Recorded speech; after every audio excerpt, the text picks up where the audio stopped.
שלום לכולם, אנחנו לומדים הגדה של פסח כהכנה לליל הסדר.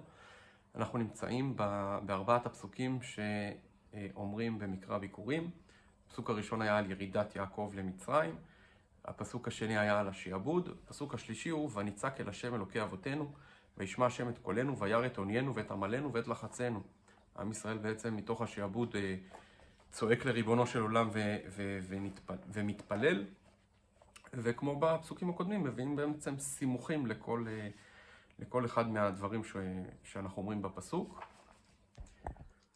אז יש לנו את הצעקה, שהתחלף מלך פרעה והתרבו הגזרות, לכן עם ישראל צועק להשם, וישמע את קולנו, והקול של עם ישראל מזכיר לריבונו של עולם את הברית, ולכן הקדוש ברוך הוא רוצה לגאול את עם ישראל, ועוניינו שעם ישראל צריך, בעצם נוצר מצב שכיוון שכל הבן הילוד היאורה תשליכוהו, אז אנשים לא רצו להתרבות, כי אמרו אם יוולד לנו בן יהרגו אותו. אז היה פה איזושהי פרישות דרך ארץ, כן? שפרשו מלהביא ילדים לעולם.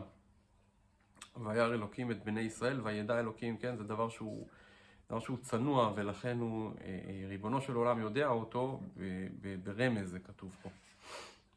ואת עמלנו אלו הבנים, כן? שהיו הורגים את הבנים, והבן הוא העמל העיקרי של האב, זה להעמיד אחריו בן, ולחצנו שלחצו אותם,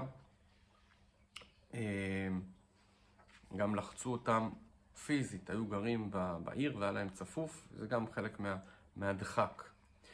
ואחרי השעבוד הזה והצעקה לריבונו של עולם, אז מגיע בעצם, אני אקרא לזה הפתרון, שריבונו של עולם הוציא את עם ישראל ממצרים, ויוציאנו השם ממצרים ביד החזקה ובזרוע נטויה ובמורא גדול ובאותות ובמופתים.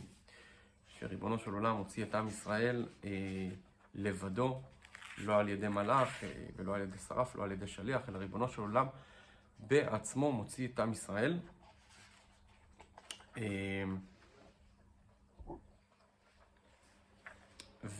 ומוציא את עם ישראל ביד חזקה, בזרוע נטויה, כן, זה הדבר, זה החרב, גילוי שכינה, שזה מורא גדול, שעם ישראל רואה בחוש, שיש פה תרבות של כוח עליון ולא מסדרי הטבע.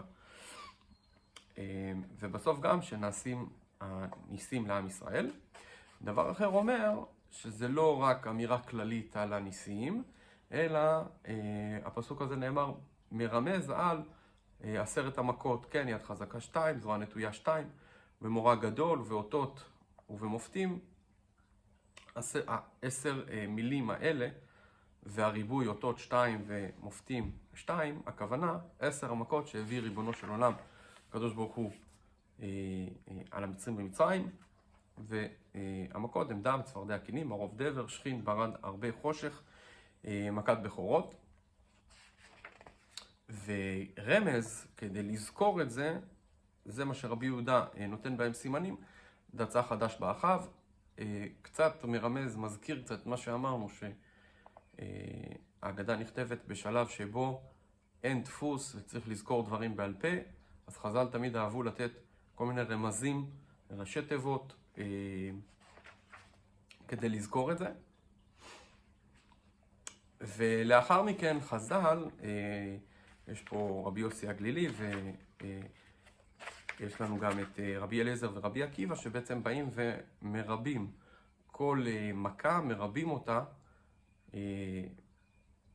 כדי להראות שעם ישראל, לא רק המצרים חטפו והגיע להם עונש מאוד מאוד גדול וקיבלו 10 מכות, אלא אפילו קיבלו 250 מכות על הים, וכל זאת כדי להגיד כל המחלה אשר שמתי במצרים לא אשים עליך, כי אני השם רופאיך.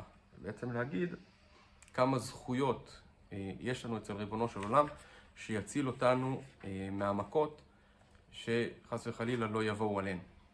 להתראות.